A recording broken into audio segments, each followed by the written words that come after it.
கர்த்தருடைய பரிசுத்த நாமத்திற்கு ஸ்தோத்திரம். இன்றைய நாளில் தியானத்திற்கென்று தெரிந்து கொள்ளப்பட்ட வேத வசனம் நீதிமொழிகளின் புத்தகம் 24ஆம் அதிகாரம் 3ஆம் வசனம். நீதிமொழிகள் 24:3. வீடு ஞானத்தினாலே கட்டப்பட்டு விவேகத்தினாலே நிலை நிறுத்தப்படும். By wisdom a house is built, and by understanding it is established. ஞானம் வீட்டை கட்டும், மெய் அறிவு அதை உறுதியாக அமைக்கும். ஆமென். இன்றைய தியான வசனம் ஒரு உண்மையான வாழ்க்கை கொள்கையை மட்டுமல்ல, ஆன்மீக ரகசியத்தையும் நமக்கு மிக அழகாக வெளிப்படுத்துகிறது. இது குறித்து சற்று ஆழமாக தியானிப்போம். வீடு என்பதன் ஆழமான அர்த்தத்தை முதலில் பார்ப்போம். இங்கு சொல்லப்பட்ட வீடு என்றால் நம்முடைய உடல் வீடு. குடும்ப வாழ்க்கை, ஆன்மீக வாழ்க்கை, சேவை, பணி, வாழ்வு எல்லாம் அடங்கும் ஒரு மனிதனின் வாழ்க்கை முழுவதையும் குறிக்கிறது. ஞானத்தினாலே கட்டப்படும் சுவர்கள் ஞானமே. ஒரு வீடு கட்டுவதற்கு சரியான திட்டம், சரியான பொருள், சரியான அடித்தளம் தேவைப்படுவது போல வாழ்க்கை என்னும் வீட்டை கட்ட தெய்வீக ஞானமே மூலம். ஞானம் என்றால் தேவனுடைய வார்த்தையை பின்பற்றுதல், கர்த்தருக்கு பயப்படுதல், சரியான முடிவுகள் எடுப்பது, புத்திசாலித்தனமாக நடத்தையும் கட்டுப்பாடும், தேவனின் வழிகாட்டுதலுக்கு சரண் அடைவது. ஞானம் இல்லாமல் கட்டப்படும் வாழ்க்கை வெளியில் அழகாக இருந்தாலும் ஒரு நாள் சரிந்துவிடும். ஆனால் ஞானம் அடிப்படையாக இருக்கும் வாழ்க்கை பாறையில் கட்டப்பட்ட வீட்டை போல எந்த புயலும் அதை வீழ்த்த முடியாது. நான் சொல்லிய இந்த வார்த்தைகளை கேட்டு இவைகளின்படி செய்கிறவன் எவனோ அவனை கண்மலையின் மேல் தன் வீட்டை கட்டின புத்தியுள்ள மனுஷனுக்கு ஒப்பிடுவேன். பெரு மழை சொரிந்து பெரு வெள்ளம் வந்து காற்று அடித்து அந்த வீட்டின் மேல் மோதியும் அது விழவில்லை. ஏனென்றால் அது கண்மலையின் மேல் அஸ்திபாரம் போடப்பட்டிருந்தது என்று நம்முடைய ஆண்டவராகிய இயேசு கிறிஸ்து கூறுவதை மத்தேயு 7ஆம் அதிகாரத்தில் வாசிக்கிறோம். ஞானம் தேவ வார்த்தைக்கு கீழ்ப்படிதல், விவேகம் அதை நடைமுறைப்படுத்தல்.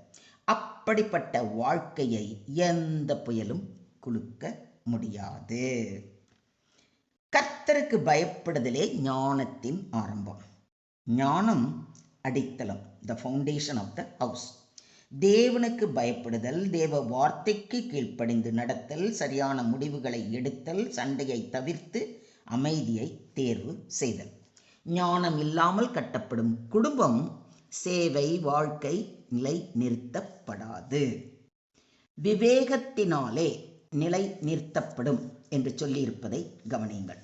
விவேகம் தூண்கள், the pillars that strengthen the house. ஞானம் கட்டினால் விவேகம் அதை நிலை நிறுத்தும்.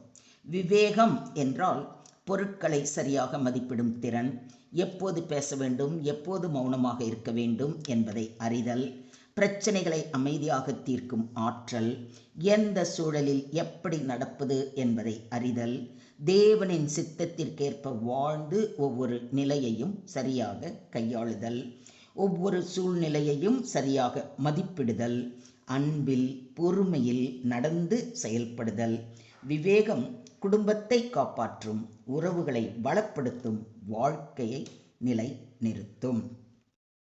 ஞானத்தோடு விவேகம் சேர்ந்தால் குடும்பம் அமைதி பெறும், வாழ்க்கை நிலை பெறும், உறவுகள் வலுப்படும், ஆன்மீக வாழ்க்கை உயர்த்தப்படும்.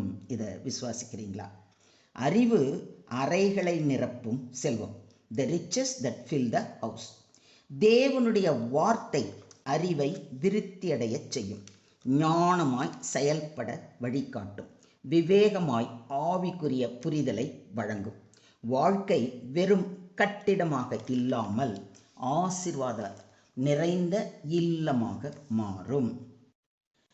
கர்த்தர் வீட்டை கட்டாராகில் அதை கட்டுகிறவர்களின் பிரயாசம் விருதா என்று சங்கீதம் 127:1 வாசிக்கிறோம். ஞானத்தின் ஆதாரம் தேவனே.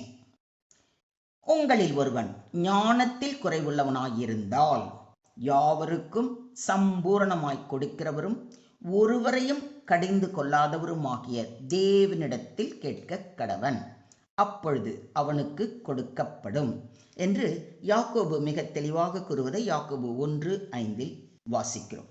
நாம் தேவனிடத்தில் நம்மை ஒப்பு கொடுக்கும் பொழுது நமக்கு வேண்டிய ஞானத்தை தந்து தேவன் நம்மை வழி நடத்துவார். கர்த்தர் ஞானத்தை தருகிறார், அவர் வாயினின்று அறிவும் புத்தியும் வரும் என்று நீதிமொழிகள் 2:6 வாசிக்கிறோம். கேளுங்கள் தரப்படும் என்ற சத்தியத்தின்படி நாம் தேவனிடம் கேட்கும் பொழுது நிறைவாக பெற்றுக்கொள்வோம். மனித ஞானம் போதாது, தெய்வீக ஞானம் மட்டுமே வாழ்க்கையை நிலை நிறுத்தும். கர்த்தர் ஞானத்தினாலே பூமியை அஸ்திபாரப்படுத்தி புத்தியினாலே வானங்களை ஸ்தாபித்தார் என்று நீதிமொழிகள் 3:19 வாசிக்கிறோம்.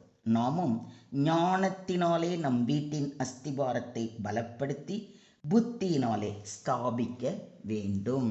இதையும் விசுவாசிக்கிறீங்களா? Today's verse teaches that wisdom builds a house. It gives the right foundation, right decision and godly direction. Understanding establishes it. It keeps the family strong, stable, peaceful and protected.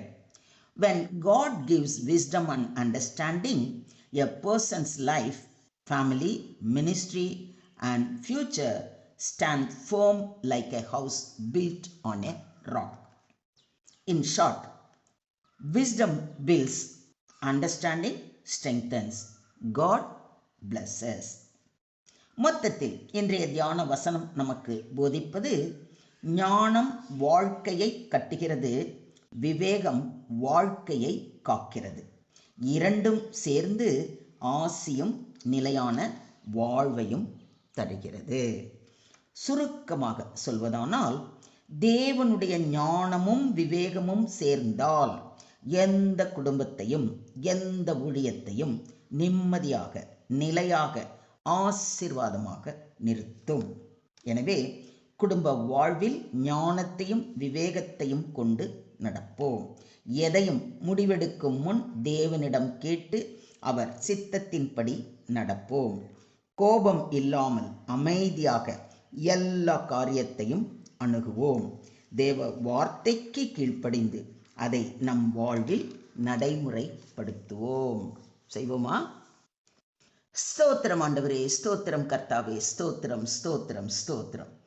கர்த்தாவே, எங்கள் வாழ்க்கையை உமது ஞானத்தினாலே கட்டவும், எங்கள் குடும்பத்தை உமது விவேகத்தினாலே நிலை நிறுத்தவும் கிருபை தாரும். கோபத்தை மாற்றி அமைதியை, குழப்பத்தை மாற்றி தெளிவை, பலவீனத்தை மாற்றி பலத்தை தந்து ஞானத்தோடு செயல்பட கிருபை தர வேண்டுமாறு உம்மிடத்திலே தாழ்மையுடன் வேண்டிக் கொள்கிறோம். எங்கள் வாழ்க்கை உமது வார்த்தையின் பாறையில், அதாவது கண்மலையின் மேல் கட்டப்பட்ட வாழ்க்கையாக நிலை பெறும்படி இருக்க எங்களை முற்றிலுமாக தாழ்த்தி உம்முடைய கரங்களிலே ஒப்பு கொடுக்கிறோம். நீங்க பொறுப்பெடுத்துக்கோங்க, நீங்க வழி நடத்துங்க. எல்லா துதியும் எல்லா கணமும் எல்லா மகிமையும் ஒருவருக்கே செலுத்துகிறோம். மீட்பர் இயேசுவின் மூலம் ஜெபம் கேளும் எங்கள் ஜீவனுள்ள தகப்பனே. ஆமென்.